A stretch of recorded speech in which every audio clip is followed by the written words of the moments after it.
Hello everyone, and welcome to my video. It's Tuesday again.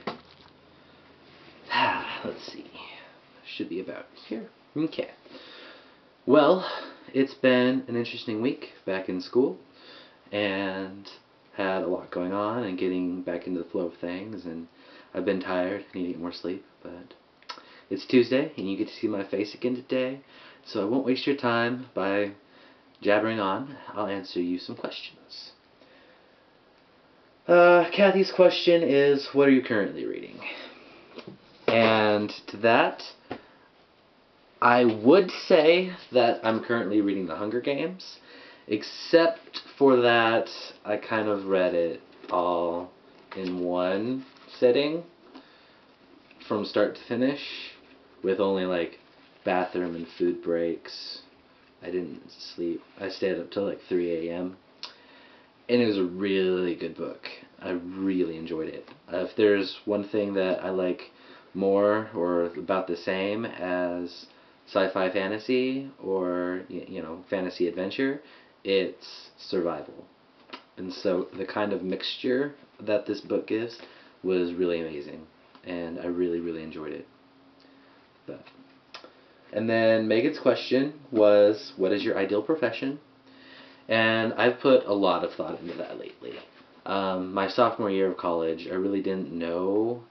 My second year of college, I really didn't know what I wanted to do. I was getting my degree in sports medicine, and I knew I liked medicine and to help people, but I didn't know if I wanted to do physical therapy or stay with athletic training or go and become a doctor or a DO or what. And I thought and thought and thought and thought, and what I finally came up with is I wanted to go to DO school. DO is a doctor of osteopathy, which they're just like a regular doctor, but they have more specialized training in like manual techniques, like actually moving joints and doing manipulations, almost kind of like a chiropractor you would think would do, or like a physical, like it's a kind of mixture between a doctor and a chiropractor, a physical therapist, and an athletic trainer. So it was kind of the best of all the worlds. But after a while, I did kind of settle on going just to medical school and getting a degree, like an MD degree, becoming a medical doctor, just because, I mean, there's a lot of factors that influence that, and I thought long and hard about it, but that's what I ultimately want to do. So I'm on that path, and I'm really happy to be on that path, and I think I'm going to love it. So I'm happy about that.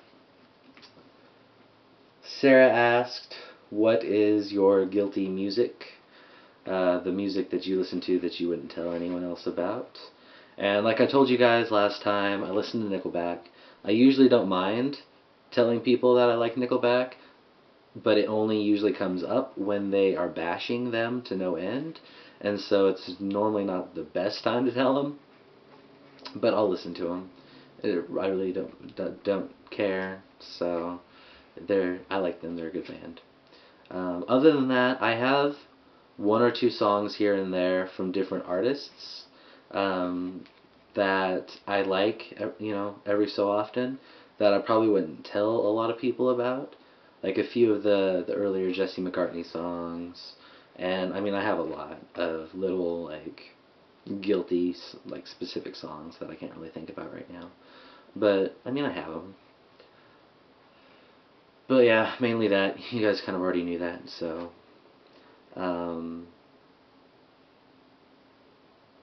yeah. So after that, Anna asked, what were my favorite TV shows as a kid? And growing up, I mean, depending on the age, I had certain shows that I watched.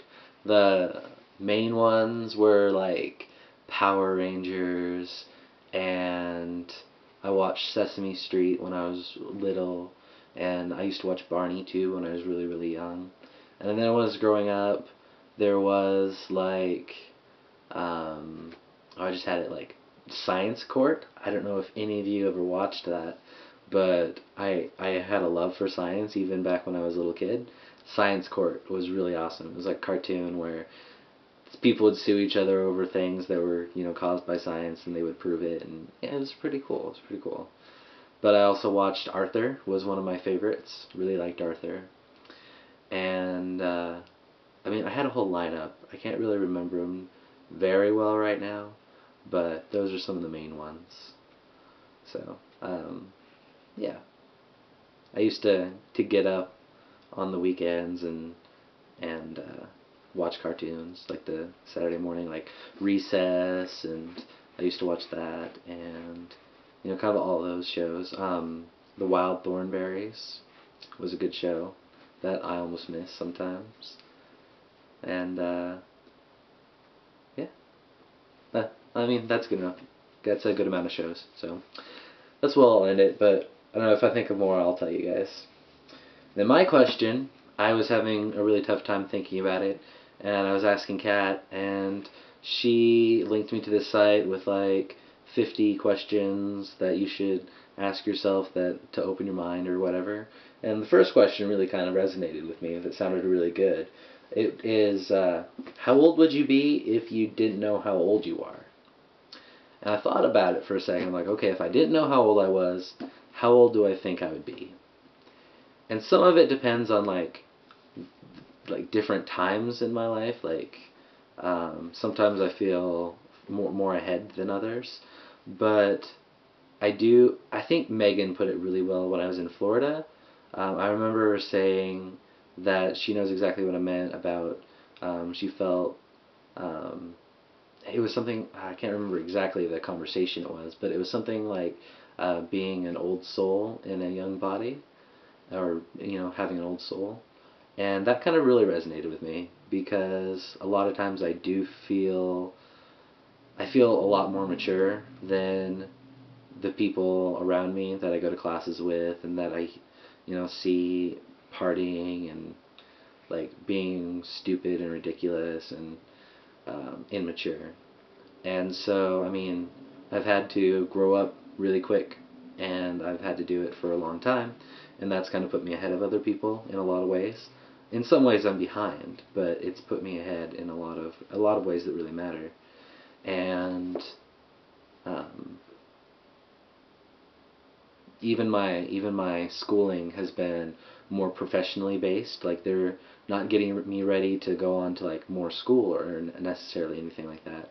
But once I get out of here, I should be able to get like my athletic training certification. The BOC allows me to get a professional level job with working in a healthcare field, like working in an athletic training field, which is it's healthcare, and I have people's lives in my hands, and I work with them, on a daily basis to get them better from injuries, and if I miss something, it could be bad, and so that level of responsibility has had me grow up too, and so I think in a lot of ways, I am more of an older soul in a younger body.